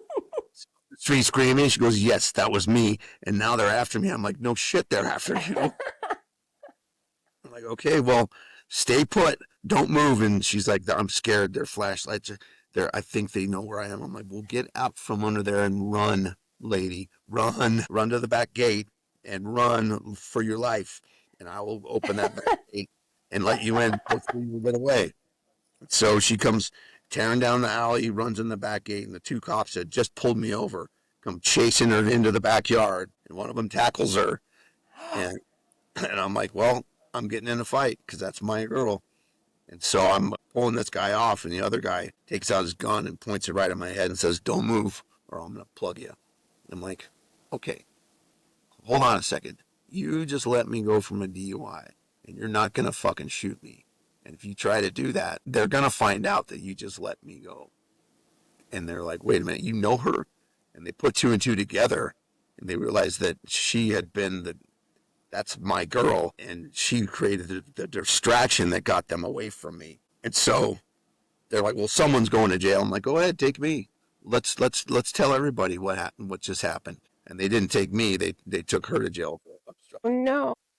obstruction of justice. And when they put her in the back of the cop car, she looked at me through the window with her hands behind her back, and she mouthed the words Mm. and licked the glass. And they took her away, and I said, I am getting married for sure. I'm going to marry that girl, and there's nothing that's going to stop me because that you didn't tell me she loved me. She proved it. And that has Albuquerque vibes in it because even though she's not from there, it would take somebody from Albuquerque that kind of nerve to pull off a stunt like that, knowing you're probably going to get in trouble. What a badass. That's a Yeah. very much an Albuquerque vibe. And Yeah. that's like a punk rock love story. Absolutely. And so her character in the novels is based on well, Cricket in the novel is based on some of my wife's attributes, her personality, and just the fact that she's fearless, and has that level of nerve and is willing to do something that outrageous for me. And that kind of, not kind of, that made me feel like I think I am worthy. You are worthy. And that's when I decided I wasn't going to fuck this up, and I had to get some help for all that Albuquerque trauma, especially from the clergy. And that Crystal was kind of the springboard for that because I did not want to sabotage that relationship like I'd sabotaged other relationships because of the trauma. And that's a byproduct of childhood trauma. Is like you get close to somebody and you don't feel worthy of their love, and so you start sabotaging. So I was able to break that pattern because we're happily married and we get along wonderfully and we spend as much time together as possible. We're not trying to get away from each other. We hang out every day for as long as we can without interrupting all of our other obligations. So that's a big blessing. That is well deserved. I'm really, really happy for you. I am too. I You feel, did the work. yeah, I've done the work and I'm so fortunate to have Crystal in my life. She's exceptional in all ways. So yeah, I took her to Albuquerque once for I think it was for Michelle Arnold's memorial. Actually, it was in the middle of summer, and it's 100 plus degrees, and there's no one on the street. It looks deserted, and we're driving around near the frontier, actually, Las Barrelas, or it might be called now, somewhere in that neighborhood, maybe west of Frontier, because we got an Airbnb down there somewhere for the weekend and there's no one on the street because it's hot as hell. And there's no clouds. It's just the sun just bearing down. And she goes, what is this place? This place seems like everyone's going to come out at night with like zombie vibes. I'm like, yeah, pretty much. When the sun goes down, they're all going to come crawling out of their holes. But when the sun is out in They're mid all July, hiding. high noon on a hot mid July day, you're not going to see much foot traffic. No, but then at night, I always wondered if people fight a lot in Albuquerque because it's hot and they didn't have sufficient air conditioning. They went outside and just talked shit to each other, Yeah, I would say that is one of the driving factors. just pissed off. Just mad because you're so uncomfortable. Mm-hmm. And like I Mm-hmm. said earlier, there's not much vegetation, so all those little dust particles in the wind, if you breathe that all day, it just gets into your head, and your head becomes crusted in dirt. There's probably some leftover nuclear radiation particles I'd say floating there's around New Mexico too. probably some radiation in the dust particles or just in the air. That coupled with like unmanageable heat. And, since most of Albuquerque is one big ghetto, a lot of people can't afford sufficient air conditioning because if you run that day and night, that's going to double or triple your utility bills. So Mm-hmm. that could, Or don't have it, or it's broken, or it doesn't work. What about the quality of water in New Mexico? It's probably not, no, right? I think Most it's people can't probably, afford bottled water. I think it's worse than most places. Uh-huh. I mean, I don't know what kind of runoff the Rio Grande is absorbing on its journey through the desert, but I would venture to say it's not great. I mean, I don't even know if there's any water left in that trickle. Well, there's an aquifer under the city. I think that's Yeah. part of the deal. But just water and dry and hot. I mean, there's a lot of reasons why it's a hard life, the topography, the Route 66 and its intersection with the El Camino Real. That talk about a crossroads. What is El Camino Real? So it's like the ancient migration route from Okay. like Mexico City to southern Colorado. I Okay. mean, that's where we got our trade and our supplies, and that's where the people came from Spanish conquistadors. Yeah. Santa Fe is the oldest capital city in the Union, Mm-hmm. is it not? Mm-hmm. Yeah. That goes back further than even Washington D.C. or Philadelphia. And it seem like the people there have been traumatized. I think trauma is just hardwired into the DNA of the populace, especially families that have been there for many generations. There's the trauma of the native peoples who were all just hosed in the worst way possible. And there's a lot of those tribes are just now kind of re-solidifying their communities, not just now, but within the last 20 years, because a lot of those people were shipped off to reform schools and then had to break away from that construct and find their roots. So yeah, there's a lot of that. I read some study or some metrics somewhere that New Mexico per capita is the most corrupt state in the union because more people in government get indicted for corruption than any other state. That doesn't seem like a surprise either. New Mexico has a history of being one of the most corrupt states. Yeah. Well, it's in the midst of poverty. I guess that's the mindset. Usurp all resources from all areas you can get your hands on, whether you're supposed to have access to them or not. If there's some kind of a fund somewhere that's supposed to be allotted for this area of civic development, somebody in government is going to find a way to redirect some of those resources into an account somewhere that they can access so they can get some more stuff. So true. Louisiana, also very poor, very corrupt history Yeah. of the same two things. Yeah, all of those states that have those things in common have all of those things in Yeah. common. Poverty seems to breed corruption. Mm-hmm. Yeah, one of my uncles on my mom's side was a state representative briefly, and I asked him years later why he got out of it. He said, I'm not a good enough liar to be in government. Especially in New Mexico. Yeah. That's probably controlled by the cartels or something. I'm going to have to bleep that out just for Yeah. suggesting it. Yeah. To keep you off the radar, I won't comment, but you're probably correct.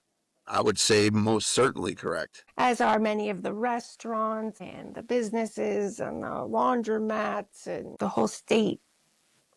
Well, that's what I wondered. Do we just live south? I mean, I don't live in Albuquerque, but are we just south of the border in New Mexico? Is this just what it's like in Latin America? As far as I know, everything down there is run by the cartels.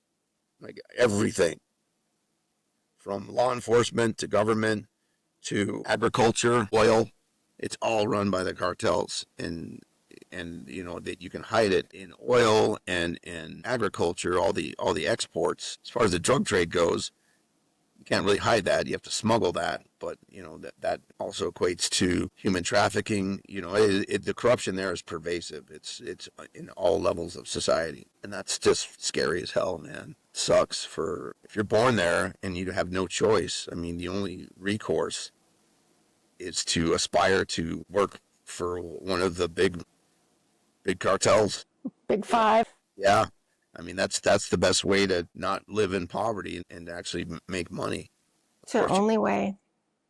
you have to check in your conscience and your morals at the door because eventually you're going to have to do something unspeakable. But that's really one of the only recourses unless you're somehow fortunate to be born into a family that can send you to college and you can somehow get into some other industry. But every industry is touched by that in some way. Every life. You're already raised in the middle of trauma and terror and tragedy anyway, so putting your morals aside isn't that hard. You weren't ever taught any. I guess not.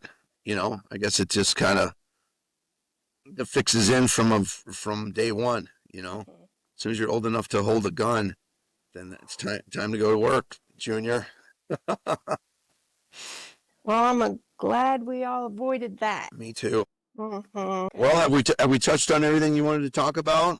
I think so. Plug your agencies. You got Snap, Belcher, Book of Poetry, all these things you do. Tell us. Well, there's the Belcher. That's on lukeschmaltz.com, or you can find me on Amazon. I'm rebranding that as an illustrated version that'll be out in August.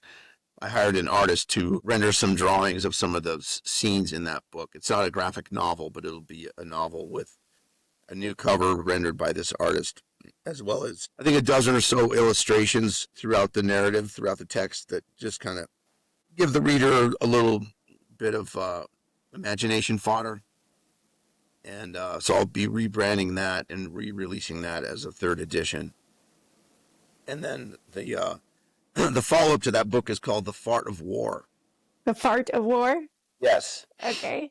Sun Tzu died 2,600 or so years ago, so I don't think Sun Tzu will have an issue with that. He was the one who wrote The Art of War. He was the one who wrote The Art of War, yes. Yes, and I just put an F at the beginning of it, but Yeah. that's one of the superpowers of one of the bad guys is toxic anal vapors.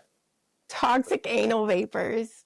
This guy named the Omnivore, he lights his farts on fire and shoots fireballs to as part of his artillery in his battles against the Belcher. So the Belcher has to learn to fight fire with fire, and I'll leave the spoilers at that. Okay. And then King Rat is my band. That's on Bandcamp and Spotify. You can download all our music. You can find, I think all of our 10 studio albums are available on YouTube, and most are on Spotify and Bandcamp. And there's SNAP, that's the support organization. Survivors Network are those abused by priests. Anyone who's ever encountered that via the clergy can find a SNAP chapter somewhere, and if not, you can go online and to support groups, which aren't as visceral as in person, but they're still helpful. Very helpful, in fact. And there's also the organization I work for is called SADOD, which stands for Support After Death by Overdose. And we deliver peer support, peer grief support for people who have lost a loved one to overdose or substance use related issues. And my role is that I interview people who are grieving or in recovery and grieving, or people who are just grieving the loss of a loved one to some iteration of substance use. And I interview them and I write their stories in our newsletter called Voices that I publish once a month. And it just helps give them a voice, and it also helps people who may be experiencing a similar loss know that they're not the only ones, and they can read this person's story and how this person is getting through the loss and the grief and the trauma, and what's working for that person. You know, what works for one person doesn't work for another exactly, but if they read enough stories about people getting through grief, they can maybe piece together different strategies that can help them not be stuck in the grief and isolated. So I've written well over 100 stories for that publication. So that's available at sadod.org. If you just find the newsletter under communications, you can read all the archives of all the work that we do. Those are the main things that I'm involved in. Keep writing songs. Yeah, I will. Keep up the good work with this. I follow these posts on whatever feed. I think you've got a Facebook thing where I saw the one with a couple different Albuquerque people. There was Cronin, and I don't know if she's related to Brian Cronin or not, but there was the one with the lady whose last name is Cronin, and then there was the one who was the dude, Hispanic guy. He was wearing a black shirt. No, it was an Albuquerque guy. I recognized him, but it wasn't Ed. Oh, it was Abe.